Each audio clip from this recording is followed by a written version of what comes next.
के भी होली और दिवाली आता है, लेकिन वो समय के साथ सब छोड़ देता है। होली, दशहरा, दिवाली। फौजी की जिंदगी एक संघर्ष है, एक त्याग है। और ऐसा नहीं कि ये संघर्ष और त्याग तभी तक रहता है जब तक वो फौज में रहे, बल्कि ये संघर्ष, ये त्याग समय के साथ साथ उसके रिटायरमेंट तक भी जारी रहता है। हम बात कर रहे हैं उन रिटायर्ड फौजियों के बारे में जिन्हें सरहद पर एडजस्ट करने के बाद समाज में एडजस्ट करना एक जंग जैसा ही है, जिन्हें समाज शाबाशी तो देता है लेकिन साथ नहीं देता। एक ऐसी अनसुनी आवाज जो दशकों के बाद दब के रह जाती है गांव के किसी कोने में और सिमट के रह जाती है वोटर लिस्ट के पन्नों में। जब 18 से 19 साल का फौजी फौज ज्वाइन करता है ना, तो वो बिछड़ जाता है अपने समाज से, अपनी मिट्टी से, अपने गांव से, अपने आंगन से। और गांव भले अपने फौजी को भूल जाए, लेकिन एक फौजी अपने गांव को कभी नहीं भूलता। साल के हर 30 त्योहार याद दिलाते हैं कि फौजियों वो छोड़ देता है अपना समाज, अपनी जवानी, अपना बचपन, अपने सपने, और उन्हीं सपनों और अपनों के बीच छोड़ देता है एक आम जीवन, क्योंकि उनके रगों में खून नहीं देशभक्ति दौड़ती है।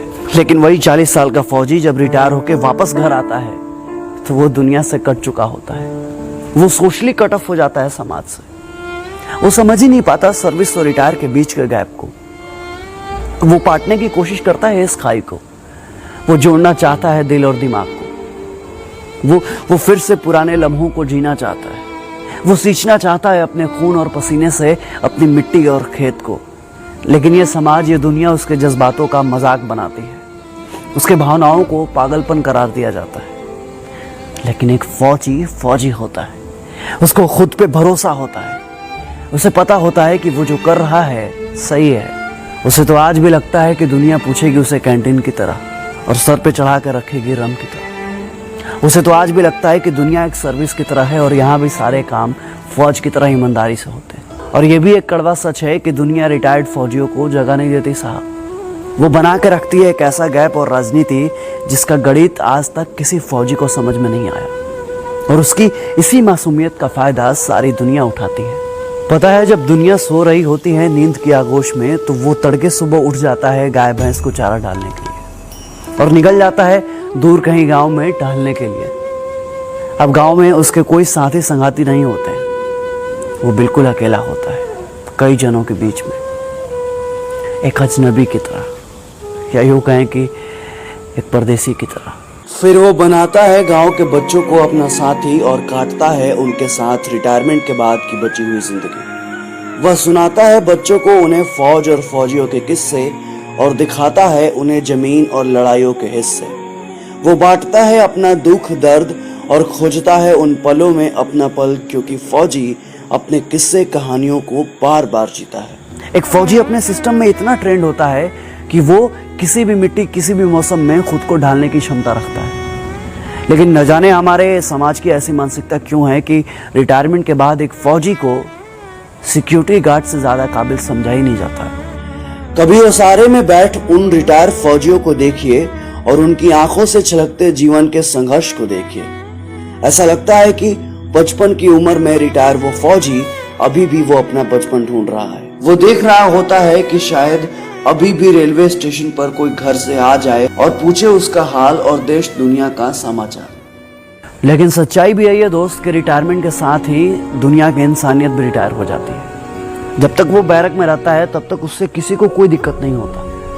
लेकिन फौजी जैसे रिटायरमेंट के बाद वापस घर आता है तो कभी कभी उसके खुद के बच्चे भी डांट देते हैं कि क्या पापा सुबह सुबह खटर पटर क्यों करते रहते हैं? अगर आपको नींद नहीं आती तो हमारी नींद क्यों खराब करते हो? अब उन्हें कौन समझाए कि तुम्हें अच्छी नींद आ जाए, इसी चक्कर में मेरी आती हुई नींद भी चली जाती है। फिर मैं इस कोशिश में कामयाब हो जाता हूं कि तुम्हें मेरी परेशानियों का एहसास नहीं है। आवाज कड़क हो इसका मतलब ये नहीं है कि दिल मोम का नहीं हो। पर यह जमाना कैसे समझ पाएगा कि फौजी की सुबह के खटर पटर में फौजी अपने फौज की जिंदगी की खनक को ढूंढना चाहता है। एक फौजी के नौकरी के शुरुआती समय लड़खड़ाते घर को संभालने में ही चला जाता है और बाकी रिटायरमेंट के बाद की जिंदगी के उतार चढ़ाव से निपटने के लिए उसे आधा मिलने वाले पेंशन के आधे में ही अपना जीवन सरवाइव करना पड़ता है।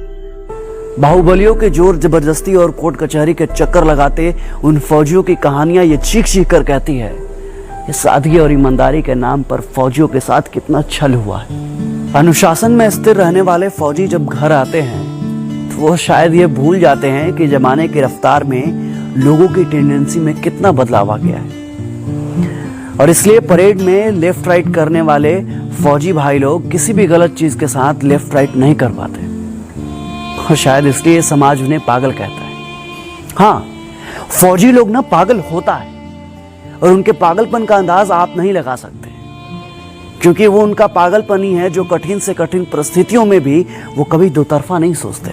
और ये पागलपन और जुनून चाहिए एक फौजी को, क्योंकि सियाचिन, द्रास और कार्निक जैसे जगहों पर आम इंसान नहीं बल्कि एक जुनूनी फौजी ही सरवाइव कर पाता है।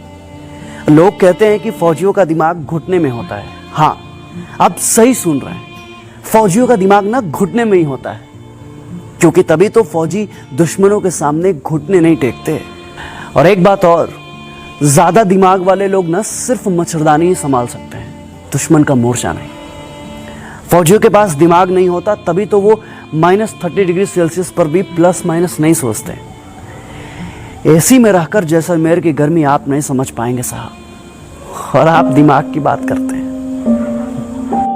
फौजी की जिंदगी में अनुशासन, ईमानदारी और अपने खून पसीने की कमाई का आत्मसम्मान उसके अंदर कूट कूट कर भरा होता है।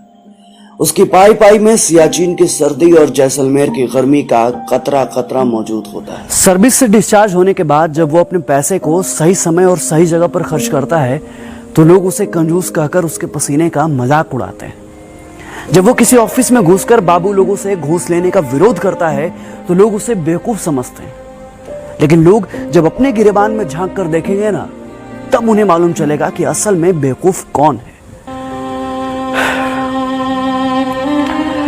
और अंत में जब मैं सोचता हूं कि वो जो अपनी जवानी कुर्बान करता है, जो तपस्या और त्याग करता है, आखिरकार उसे मिलता क्या है? बस थोड़ा सा रिस्पेक्ट और थोड़ी सी पेंशन, जिसे पाने के लिए वो बैंक के लाइन में घंटों खड़ा होता है सोच बुद्ध खोकर। वो एक सर्विसमैन का कोटा, वो कैंटीन की बातें जहां वो 4 पैसे बचाने के लिए पूरे दिन एक पैर पर खड़ा होता है। वो ट्रेन के दरवाजे के बगल में खड़ा वेटिंग लिस्ट वाला फौजी, जिसका फोटो जनता तो खूब शेयर करती है, लेकिन कोई उसके साथ सीट शेयर नहीं करता। कहते हैं ना दोस्त कि जिंदगी को कम समय में जीना हो तो फौजी बनिए, क्योंकि देश के लिए दीवानापन दिल से फौजी बनने के बाद ही आता है। बातें तो खूब होती है 15 अगस्त और 26 जनवरी के दिन। लोगों में देशभक्ति का ज्वार उठता है जो कुछ ही दिन बाद भाटा की तरह शांत हो जाता है। समाज में फौजी होना एक गर्व का विषय है, पर खुद के लिए क्या, ये फौजी अंत तक नहीं समझ पाता।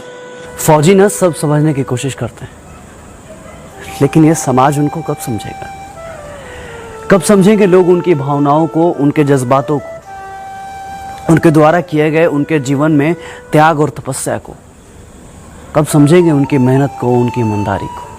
क्या उसकी कारगिल और कुपवाड़ा की कहानियां सिर्फ कहानियां बनकर रह जाएंगी? एक फौजी के लिए फौज और जिंदगी दोनों एक ही बात है। फिर समाज के लिए फौज और फौजी दो अलग अलग हैं, ऐसा क्यों? क्या समाज में फौजी की शून्यता है, या फिर फौजी समाज का हिस्सा ही नहीं है? फिर क्यों समाज में रिटायर्ड फौजियों के लिए जज्बातों की शून्यता है? ये सारे सवाल समाज से हैं, और सनद रहें, समाज का हिस्सा आप भी हैं। सोचिएगा जरूर। जय हिंद, जय भारत।